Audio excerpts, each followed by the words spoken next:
Wali Kota Pekanbaru Agung Nugroho mengumpulkan seluruh camat dan lurah beserta jajarannya di tempat pemrosesan akhir atau TPA Muara Fajar 2 Rumbai Barat Pekanbaru. Agung menegaskan agar seluruh camat dan lurah lebih serius mengedukasi masyarakat terkait pengendalian sampah.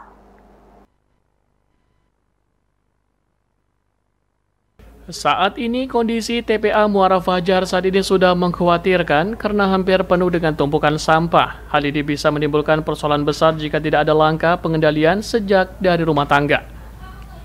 Untuk itu, Wali Kota Pekanbaru Agung Nugroho mengumpulkan seluruh camat dan lurah beserta jajarannya di tempat pemrosesan akhir TPA Muara Fajar 2, Rumbai Barat, Pekanbaru. Dirinya meminta camat dan lurah turun langsung ke masyarakat memberi pemahaman bahwa sampah harus dikurangi sejak dari sumbernya. Agung menekankan agar pengurangan penggunaan plastik menjadi perhatian utama. Jika masyarakat tidak diajak dari awal, maka sampah akan terus menumpuk. Muncul penyakit, udara tidak sehat, dan lingkungan jadi kotor. Edukasi masyarakat perlu dilakukan secara berkelanjutan, baik melalui sosialisasi di tingkat kelurahan maupun lewat program gotong royong. Jika antisipasi berhasil, masyarakat yang akan mendapat keuntungan. Udara lebih sehat, lingkungan lebih bersih, dan risiko penyakit bisa ditekan.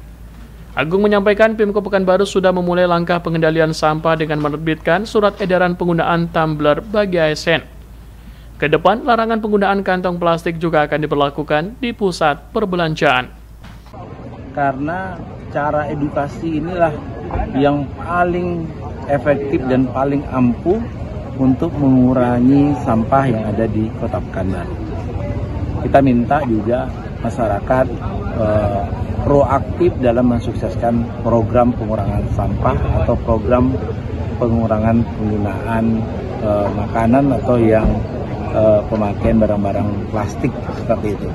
Dan tadi kita jelaskan bahwa harus ada camat lurah yang mempunyai program ini. Dan sampah ini bukan hanya urusan pemerintah saja, tapi ini urusan kita semua. Jika ke depan tidak ada pengurangan sampah dan sampah semakin menumpuk di mana-mana, maka yang akan rugi siapa? Kita sebagai masyarakat, karena akan banyak penyakit. Tapi kalau kita bisa melakukan edukasi dan ini berhasil, masyarakat mau membantu kita, maka yang akan mendapatkan keuntungan siapa? Yang akan mendapatkan keuntungan juga masyarakat itu sendiri, mempunyai udara yang sehat, terhindar dari penyakit, dan kebersihan adalah bagian dari iman. Jadi ini penting dicatatkan kita semua. Bisa dikatakan sangat penuh sekali. Dan ini mohon maaf saja, kalau ini tidak kita batasi, maka menjadikan itu bukan hanya kota yang pintar, tapi juga masyarakat yang pintar. Dan juga kita sudah menerapkan yaitu pemberlakuan ke depannya untuk toko-toko atau pusat pembelanjaan tidak lagi yang menggunakan penjualan atau menjual plastik seperti itu. Mengurangi pemakaian plastik dan memilah sampah dari sumber sampah. Kita melakukan ini untuk percepatan pembangunan agar dilakukan beton, yaitu agar transportasi bisa gampang cepat naik masuk.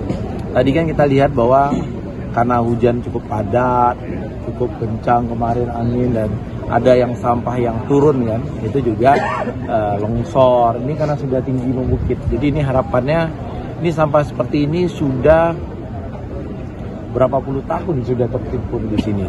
Ini sedang, dan pemerintah kota sudah melakukan kerjasama agar ini segera bisa ditutup. Tapi ya kalau nanti produksi sampahnya tetap banyak, sehingga yang ditutupnya tentu bertambah lagi sebelahnya, menumpuk lagi ya. Ini yang harus kita lakukan bersama-sama kerjasama. Melalui langkah ini, ia berharap camat dan lurah bisa menjadi garda terdepan dalam mengubah pola pikir warga mengenai sampah. Jika masyarakat sudah terbiasa memilah dan mengurangi sampah, beban TPA bisa berkurang. Fresti Bosalayonda dan Danata melaporkan.